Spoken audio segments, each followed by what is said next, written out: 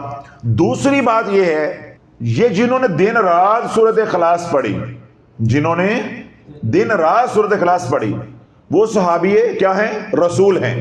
تم صحابی رسول ہو. دو ٹھوکریں ہمیں لگی. پہلی کیا لگی کہ یہ عمل اللہ کے نبی کا تلقین کردہ نہیں ہے. پہلی ٹھوکر ہمیں یہ لگی پڑھوانے والوں کو، کھلی پڑھو تے انے واہ پڑھو. جس طرح وہ خاتون مجھے چھیڑ رہی تھی، پڑھو تے مرو، پڑھو تے مرو. اللہ بولو یہی رہبر کا کام ہے. رہبر نے پڑھنی تو نہیں ہے، کیونکہ اگر اس نے پڑھی ہوگی تو وہ بتانے کے قابل ہوگا اس کو پڑھنا کیسے ہے. تو ٹھوکر کہاں سے لگی؟ ٹھوکر کہاں سے لگی کہ سورۃ اخلاص کو دن رات پڑھنا یہ اللہ کے نبی کی تلقین نہیں ہے. یعنی کھلا پڑھنا اور حد سے زیادہ پڑھنا یہ اللہ کے نبی کی تلقین نہیں ہے. جس طرح اس عورت نے 1.25 لاکھ کے 7 نصاب کیے، یعنی وہ روزانہ 4-4 5-5 ہزار پڑھتی ہوں گی. ٹھیک ہے، تو اب یہ اللہ کے نبی کا طریقہ نہیں ہے. ایک بات پہلی ٹھوکر یہاں سے لگی. دوسری ٹھوکر کہاں سے لگی؟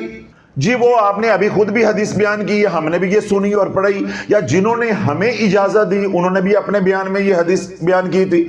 تو بھائی دوسری ٹھوکر کہاں سے لگی کہ یہ جو سورۃ اخلاص دن رات کثیر تعداد میں پڑھی وہ ایک صحابی رسول نے پڑھی. کیا تم صحابی رسول ہو؟ تم صحابی رسول ہو. کتنی ٹھوکریں لگ گئی؟ 2. تو عقل والے تو ایک ہی بہت ہوتی ہے. ٹھوکریں کتنی لگ گئی؟ 2. اب تیسری ٹھوکر کیا لگی کہ جب یہ صحابی رسول سیدنا معاویہ رضی اللہ تعالیٰ عنہ سورۃ اخلاص کا کھلا ورد کر رہے تھے، وہ زمانہ کون سا تھا؟ وہ زمانہ کون سا تھا؟ وہ زمانہ حضور علیہ الصلوۃ والسلام کی ظاہریت کا تھا. اس سے اچھا مبارک برکتوں والا خیر و عافیت والا سلامتی والا زمانہ زمین و آسمان نے دیکھا نہیں اور نہ قیامت تک دوبارہ دیکھنا نصیب ہونا ہے.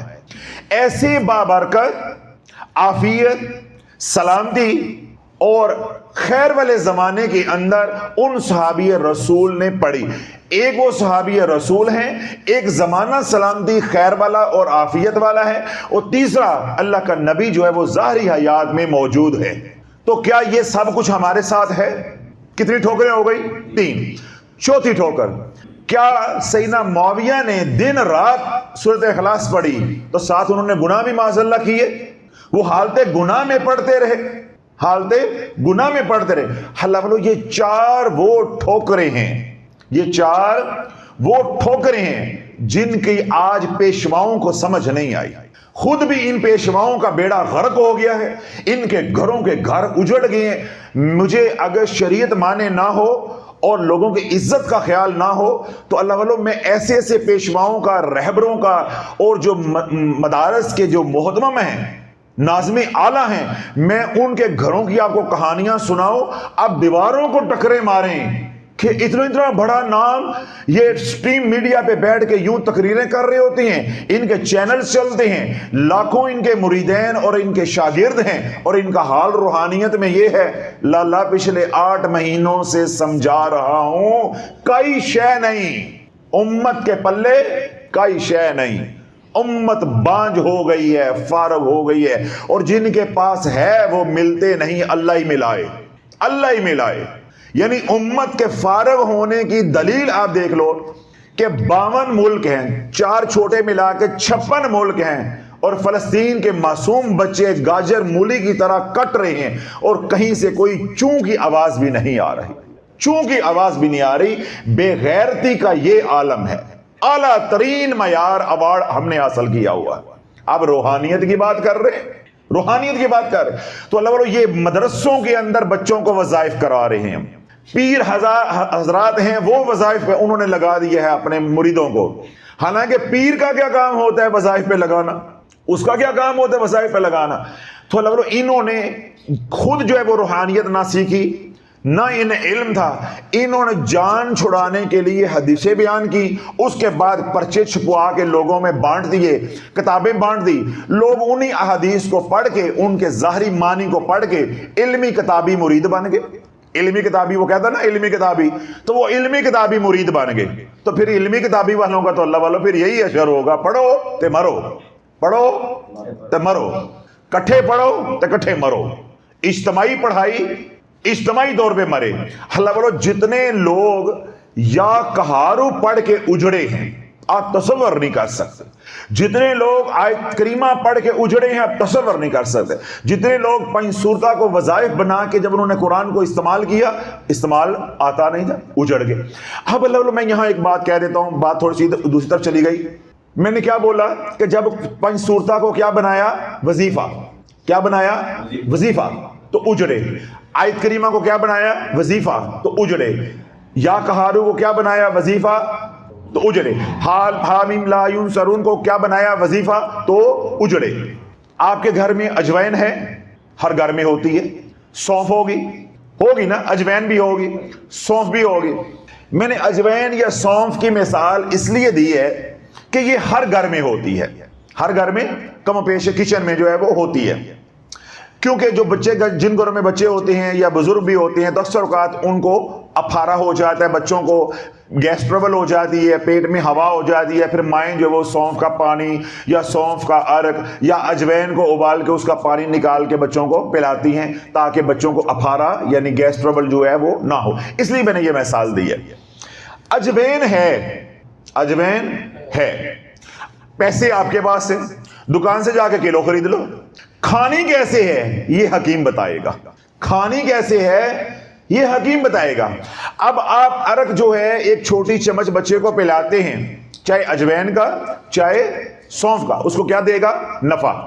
اگر آپ کے اس کو افارہ ہو گیا ہے، جلدی بچہ جو ہے وہ تندرست ہو جائے، اس کی تکلیف ختم ہو جائے، تو آپ دودھ کی جگہ پہ فیڈر بھر کے وہی اجوین کا یا سونف کا عرق یا پانی آپ اس کو پلا دیں، بتائیں اس کو نفع ہوگا یا نقصان ہوگا؟ نقصان ہوگا۔ اور یہ نقصان کس کی وجہ سے ہوا؟ پلانے والے کی وجہ سے۔ تو پلانے والے کو نقصان کس کی وجہ سے ہوا؟ کہ وہ جاہل تھا، وہ لا علم تھا، اسے یہ معلوم تھا کہ سونف اور اجوین سے نفع ہوتا ہے، لیکن اسے یہ معلوم نہیں تھا کہ دینی کتنی ہے اور کب دینی ہے۔ سونف کا عرق پلانا کتنا ہے اور کتنی بار دینا ہے اور کب دینا ہے، اسے یہ معلوم نہیں تھا، یہ بس معلوم تھا کہ اس کا نفع ہوتا ہے۔ اللہ والو آج پیشواؤں کو صرف اتنا ہی معلوم ہے قرآن سے نفع ہوتا ہے، تے انیوں کس مسلمان نو نہیں پتا نفع ہوندا ہے، تو تم کس بات کے پیشوا بن گئے ہو؟ پھر یہ کس بندے کو معلوم نہیں ہے کہ قرآن سے نفع ہوتا ہے؟ قرآن تو خیر ہی خیر ہے، صرف اتنی بات پہ آپ پیر بن گئے ہیں، اتنی بار پہ آپ جو ہے وہ ملنگ بن گئے اور تسمیاں ڈال لی اور ہاتھ میں ڈنڈے پکڑ لیے اور منبر رسول پہ سوار ہو گئے، امت پہ مسلط ہو گئے اور امت کو اجاڑ کے رکھ دیا۔ ہر بندے کو پتا ہے کہ سونف سے نفع ہوتا ہے، اجوائن سے نفع ہوتا ہے، لیکن ہمیں باریکیوں کا پتہ نہیں ہے کہ یہ پیس کے پینی ہے، ابال کے پینی ہے، عرق نکالنا ہے، خالی پیٹ پینی ہے، نہار منہ پینی ہے، صبح پینی ہے، شام کو پینی ہے، اور اس کی ڈوز یعنی خوراک کتنی ہوگی اور کتنے دن پینی ہے، ہمیں ان باتوں کا علم نہیں ہے۔ پھر ہمیں جب یہی علم نہیں ہے تو ہمیں اس بات کا کیسے علم ہوگا کہ اگر اجوائن اور سونف سے کوئی ری ایکشن آ گیا، رد عمل آ گیا، تو اس کا توڑ کیسے کرنا ہے؟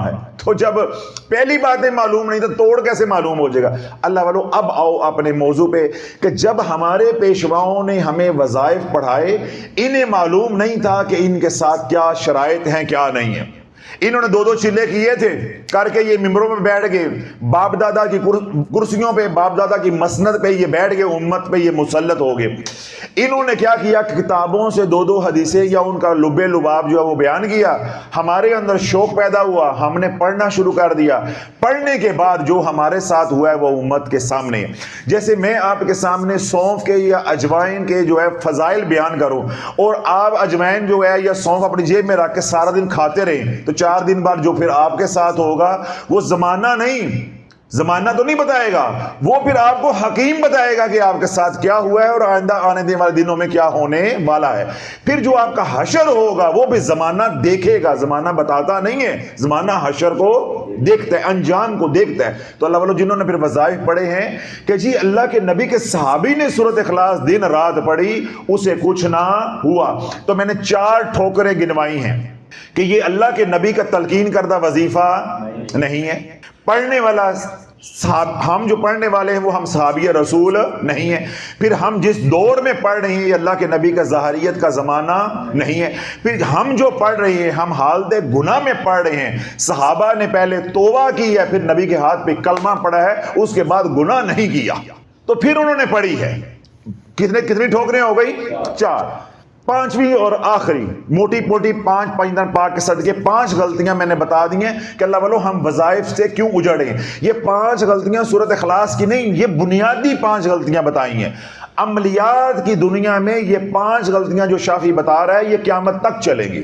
جو بھی گمراہ ہوں گے یا گمراہ ہوئے ہیں یا ان کو وظائف سے نقصان ہوا ہے, وہ یہ 5 باتیں میری بیٹھ کے تنہائی میں سوچیں. جہاں جہاں انہوں نے بیعت کی ہوگی, مرید ہوئے ہوں گے, اگر وہ ذرا سا بھی مخلص ہو کے سوچیں گے ایک پل کے لیے بھی, اللہ والو صرف وہ بیعت اپنے پیروں کی نہیں توڑیں گے, کروڑ گالیاں بھی دیں گے جو کہ نہیں دینی چاہیے. ان کے اندر سے نکلیں گی کہ ہمیں کسی نے آج تک یہ 5 باتیں نہیں بتائیں. پہلی بات میں نے کیا بتائی کہ یہ وظیفہ اللہ کے نبی کا تلقین کردہ نہیں. یاد کر لیں, بھولنی نہیں ہے. پہلی بات کیا ہے کہ یہ وظیفہ اللہ کے نبی کا تلقین کردہ نہیں ہے. اب آپ وہ تمام حضرات جو یہاں سن رہے ہیں, جو سوشل میڈیا پہ بھی سن رہے ہیں, وہ بھی اپنے ذہن میں رکھیں وہ وظائف جو انہوں نے کیے. بات سورۃ اخلاص کی نہیں میں کر رہا, میں بنیادی بات کر رہا ہوں. نشانہ کیا ہے؟ بنیادی بات ہے. نشانہ کیا ہے؟ بنیادی بات ہے. سورۃ اخلاص تو بہانہ ہے. تو آپ اپنے وہ وظائف ذہن میں رکھیں جو آپ نے کیے ہیں. کیا جو آپ نے وظیفہ کیا وہ نبی کا تلقین کردہ تھا؟ جواب آئے گا نہیں. سورۃ اخلاص نبی علیہ السلام کا تلقین کردہ وظیفہ نہیں ہے. صحابی رسول نے اپنی مرضی سے خود پڑھا, ان کو اس سورت کے ساتھ محبت کی, پیار تھا, انہوں نے پڑھی. ٹھیک ہے, آپ نے بھی وظیفہ اپنی مرضی سے پڑھا یا کسی نے بتایا, نبی کا تلقین کردہ نہیں ہے. دوسری ٹھوکر, صحابی رسول نے سورۃ اخلاص پڑھی, صحابی رسول نے سورۃ اخلاص پڑھی, وہ صحابی رسول ہے, تم صحابی رسول ہو, تیرا ایمان ان کا ایمان ایک برابر ہے. پھر جو تم نے وظائف پڑھے, انواع پڑھے تو کھلے پڑھے, تو صحابی رسول ہے کہ اتنا پچا جائے گا؟ 2 غلطیاں ہو گئی. تیسری کیا ہے کہ یہ جو صحابی رسول وظیفہ جو کر رہے ہیں انہوں نے کس زمانے میں کیا؟ حضور علیہ الصلوۃ والسلام کے ظاہریت کے زمانے میں. جس زمانے سے بہتر کوئی زمانہ اس دنیا اور زمین و آسمان نے دیکھا نہیں ہے, اور آخرت تک نہ دیکھنا نصیب ہوگا. تو 3 غلطیاں ہو گئی. چاہے کوئی بھی عمل کر رہا ہے, یہ 3 غلطیاں بنیادی ہیں جو میں نے گنوائی ہیں. 3 غلطیاں کیا ہیں؟ بنیادی. چوتھی غلطی کیا لگی؟ صحابہ نے پہلے توبہ کی شرک سے, پھر ایمان لے کر آئے, اس کے بعد گناہوں سے بچتے رہے. تو کیا تم نے جو وظائف کیے ہیں وہ گناہوں سے توبہ کر کے کیے ہیں؟ کیا تیرے پیر نے, تیرے استاد نے, تیرے عامل نے, تیرے رسالے نے, تیرے 5 صورتیں نے, یا تیری کسی کتاب نے تجھے توبہ کرائی تھی؟ تو علمی کتابی ہے, تو علمی کتابی ہے. جو پڑھا اس پہ چل پڑے, جو پڑھا اس پہ چل پڑے. تو اسی طرح علماء میں بھی علمی کتابی پیدا ہو گئے ہیں, تو مریدوں میں بھی علمی کتابی ہیں, لیکن انہیں معلوم نہیں تھا. آج میں نے ان کو سمجھا دیا ہے کہ بھائی تم بھی علمی کتابی ہو, تم بھی اسی کی ضروریت ہو. کہتے اس کو برا ہو کہ وہ امت میں بگاڑ پیدا کر رہا ہے, حقیقت میں وہ تو کل آیا ہے علمی کتابی کا نعرہ لے کے. بدبخت ہو, تم تو صدیوں سے جو امت کو علمی کتابی بنا چکے ہو. تم تو صدیوں سے امت کو جو روحانیت کے مسافر ہیں, پڑھنے پڑھانے والے, ورد و وظائف کرنے والے, اوراد و وظائف کرنے والے, ان کو علمی کتابی بنا چکے ہو. کہتے ہیں جی وہ آگے امت میں بگاڑ پیدا کر رہا جو تم نے کیا. تو تو اب یہ کیا ہے کہ انہوں نے سورۃ اخلاص پڑھی دن رات، تو گناہوں کی حالت میں پڑھی یا گناہوں سے توبہ کر کے پڑھی؟ توبہ کر کے پڑھی۔ چار باتیں ہوگی، اپنے اندر سے کیا جواب آ رہا ہے؟ حرام کھائے جاؤ تو سورۃ اخلاص پڑھی جاؤ، رشوت کھائے جاؤ، خنزیر کھائے جاؤ، بہنوں کے حصے کھائے جاؤ، زکوٰۃ عشر کھائے جاؤ، گناہ کیے جاؤ اور سورۃ اخلاص پڑھے جاؤ۔ یہ چار غلطیاں ہو گئی۔ پانچویں اور آخری جو بنیادی غلطی ہے، صحابی رسول نے سورۃ اخلاص کس کام کے لیے پڑھی؟ محض اللہ کی رضا کے لیے، اپنی آخرت کے لیے، اللہ کے قرب کے لیے، اللہ کی معرفت کے لیے، حضور علیہ الصلوۃ والسلام کی غلامی کے لیے انہوں نے پڑھی۔ اپنے اندر جھانکو، تم جو وظائف کرتی ہو کیا اللہ کی معرفت کے لیے کرتے ہو؟ اللہ کے قرب کے لیے کرتے ہو؟ تم تو دنیا پانے کے لیے کرتے ہو۔ تو اللہ والو آپ یہ بات دیکھو کہ ان صحابی رسول نے، سیدنا معاویہ نے دن رات سورۃ اخلاص پڑھی۔ اللہ نے مقام کیا دیا کہ 70,000 فرشتے جنازے کے لیے اتارے، اپنے نبی سے جنازے کی امامت کروائی، یہ اعزاز بخشے۔ سوال یہ ہے کہ کسی کتاب سے یہ ڈھونڈ کے بتاؤ کہ اتنی سورۃ اخلاص پڑھ کے ان کو دنیا میں کیا ملا؟ باغ ملے کھجوروں کے، مدینہ ان کے نام ہو گیا، کہ 2-4 مربع زمین کے ان کو مل گئے۔ اللہ والوں ان کے بدن پہ تو کپڑے پورے نہیں تھے، ان کے تو بدن پہ کپڑے پورے نہیں تھے۔ اللہ والوں یہ جو رب کا ذکر ہے یہ تو دنیا کو اتار کے دور پھینک دیتا ہے۔ رب کا ذکر تو دنیا سے پاک کر دیتا ہے، یہ دنیا سے دور کر دیتا ہے اور اللہ اپنے قریب کر لیتا ہے۔ اور ہم نے وظائف کس کام کے لیے کیے؟ دنیا بنانے کے لیے۔ تو اللہ والوں یہ 5 بنیادی غلطیاں ہیں جن سے ہم برباد ہوئے ہیں، جن سے ہم برباد ہوئے ہیں۔ آپ سے سورۃ اخلاص کی بات نہیں کریں گے، وہ میں نے سمجھانے کے لیے کہی ہے۔ جو وظیفہ آپ کر رہے ہیں کیا آپ کے ساتھ یہ 5 باتیں ہیں کہ نہیں؟ تو جب 5 باتیں ہیں تو پھر نقصان ہو کرے گا۔ اب اس دور میں اللہ والوں جب وظائف کرنے ہیں تو پھر آپ کو اس رہبر کو پکڑنا پڑے گا جس نے یہ کام کیا ہو، جس نے یہ کام کیا ہو۔ پھر رہبر کے اندر بڑی مشکل ہے۔ آپ نے ایک مرشد پکڑ لیا، ایک استاد پکڑ لیا، عامل پکڑ لیا، وہ عامل تو ہے، اس کے عامل ہونے پہ کوئی شک نہیں ہے مثال کے طور پہ، لیکن وہ عامل ہے سورۃ مزمل کا۔ کس کا ہے؟ وہ سورۃ اخلاص نہیں کروا سکتا۔ عامل کے لیے شرط یہ ہوتی ہے کہ جس سے آپ عمل لے رہے ہیں وہ اس عمل کا صاحب عمل ہو، صاحب اجازت ہو، اس نے وہ عمل کیا بھی ہو۔ یہ نہیں ہے کہ اب میں نے سورۃ مزمل کر رہی، میں عامل بن گیا تو اب یہ جناب میں قرآن کی ساری صورتیں کر بھی سکتا ہوں تو کروا بھی سکتا ہوں۔ اللہ بولو ایسا نہیں ہوتا۔ کوئی اپنی عقل بھی استعمال کرو کہ ایک بندہ جو ہے اس نے کیمسٹری کے اندر ایم فل کیا ہوا ہے تو وہ فزکس پڑھا سکتا ہے۔ اس طرح کسی نے میتھ کے اندر جو ہے وہ پی ایچ ڈی کی ہوئی ہے، یہ ایم فل کیا ہوا ہے، یہ ماسٹرز کیا ہوا ہے، تو کیا وہ انگلش پڑھا سکتا ہے؟ اس طرح انگلش میں جس نے ماسٹرز کیا ہوا ہے وہ اردو پڑھا سکتا ہے، یا جس نے اردو میں ماسٹرز کیا ہوا ہے یا پی ایچ ڈی کی ہوئی ہے وہ انگلش پڑھا سکتا ہے۔ اللہ والوں کیوں کھوپڑا کام نہیں کرتا؟ یہ پیجا کیوں کام نہیں کرتا؟ عملیات کی دنیا کے اندر عامل پکڑنا یہ ضروری ہوتا ہے کہ وہ ہمیں داؤ پیش سکھائے گا کہ کہاں بچنا ہے، کہاں مڑنا ہے، کیسے کرنا ہے۔ وہ رہبری تو وہ کر دے گا، لیکن جب وہ سورۃ اخلاص کا خود ہی عامل نہیں ہے وہ تمہیں کیا عامل بنائے گا؟ وہ تو سورۃ مزمل کا ہے، سورۃ مزمل وہ کروا سکتا ہے۔ اس سے کوئی سورۃ جن کا ہے تو وہ سورۃ اخلاص کیا کروائے گا؟ تو یہ پہلی بات تو لبلو عامل نہیں ملتا۔ اگر عامل مل جائے پھر جو عمل آپ کرنا چاہ رہے ہیں اس کا عامل نہیں ملتا، تو انتہائی یہ مشکل ہے۔ اس لیے بارہا میں کہتا ہوں کہ ہماری امت کیا ہو گئی ہے؟ روحانیت میں بھانج ہو گئی ہے۔ پہلے تو عامل ہی نہیں ملتا، چلو جو عامل کسی بھی صورت کا ہوگا تو وہ موٹی موٹی باتیں تو سکھا دے گا، داؤ پیش، شرائط، یہ وہ موٹی موٹی باتیں سکھا دے گا۔ مسئلہ پھر بن جاتا ہے، پھر اس عامل کے بعد اس عامل کے پاس پہنچنا ہے جو عمل آپ کرنا چاہ رہے ہیں اس نے وہ عمل کیا ہو، اس کا وہ صاحب اجازت ہو، صاحب عمل ہو، اس کے پاس اس کا فیض ہو۔ اس کو معلوم ہوگا کہ 100 بار پڑھیں گے تو یہ ہوگا، 200 بار پڑھیں گے تو یہ ہوگا، 600 بار یہ پڑھیں گے تو یہ ہوگا، یا دن رات پڑھیں گے تو پھر کیا ہوگا، یہ تو وہی بتا سکتے ہیں۔ اب جنہوں نے 7 نصاب سورۃ اخلاص کے پڑھے ہیں وہ اجڑے ہیں، تو جو اجاڑا وہ بتا سکتے ہیں، وہ میں بیان تو نہیں کر سکتا۔ اللہ نے مجھے اسے بچائے رکھا ہے، میں تو وہ تکلیف بیان نہیں کر سکتا، میں تو صرف فضائل بیان کروں گا، کیونکہ اللہ نے مجھے اس راہ میں نوازا ہے، تو میں تو ایک بار کہوں گا یہ پڑھو تو یہ ہو جائے گا، یہ پڑھو تو یہ ہو جائے گا۔ وہ کیا ہیں؟ اجڑے ہیں، تو وہ اپنی بربادی کو جس طرح بیان کر سکتے وہ ہم تو نہیں کر سکتے۔ اس راہ میں جس کو جو ملا ہوتا ہے، جو وہ بیان کر سکتا ہے، وہ کتابیں بیان نہیں کر سکتے۔ تو ہم کیا بنیں گے؟ علمی کتابی۔ مرید کیا بن گئے؟ علمی کتابی۔ عامل وظائف کرنے والے کیا بن گئے؟ علمی کتابی۔ بس پڑھو، سنو، عمل کرو، مرو۔